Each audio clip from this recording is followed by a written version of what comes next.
പ്രധാനമന്ത്രി നരേന്ദ്രമോദി രാഷ്ട്രീയം അവസാനിപ്പിക്കണമെന്നാവശ്യപ്പെട്ട് ഖലിസ്ഥാൻ അനുകൂല പ്രതിഷേധക്കാർ ലണ്ടനിലെ ഇന്ത്യൻ ഹൈക്കമ്മീഷന് പുറത്ത് തടിച്ചുകൂടി.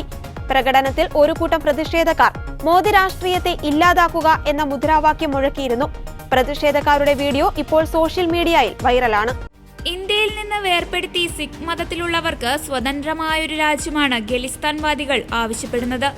ഖലിസ്ഥാൻ അനുകൂല പ്രതിഷേധക്കാർ ഖലിസ്ഥാനി പതാകകൾ വീശുന്നതും ഒത്തുകൂടി മുദ്രാവാക്യം വിളിക്കുന്നതും വീഡിയോയിൽ കാണാം.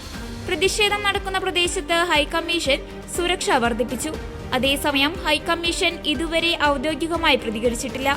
കാനഡയിലെ ബ്രാംപ്ടണിലെ ഹിന്ദുസഭാ ക്ഷേത്രത്തിന് സമീപം ഖലിസ്ഥാനി തീവ്രവാദികളുടെ പ്രതിഷേധത്തിനിടെ ഭക്തർ ആക്രമിക്കപ്പെട്ടതിനെ തുടർന്ന് ഇന്ത്യൻ ഹൈക്കമ്മീഷൻ നവംബർ 4 ഒരു പ്രസ്താവന ഇറക്കി. ഒരു മാസത്തിനു ശേഷമാണ് ഇത്.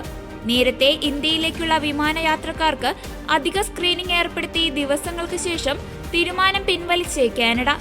ഇന്ത്യയും കാനഡയും തമ്മിലുള്ള ബന്ധം കൂടുതൽ വഷളായ സാഹചര്യത്തിലാണ് കാനഡയുടെ നടപടികൾ.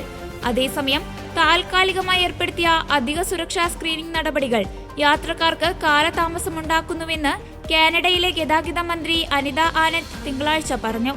ഇതിന് പിന്നാലെയാണ് ഇത് പിൻവലിച്ചതായി അറിയിച്ചത്.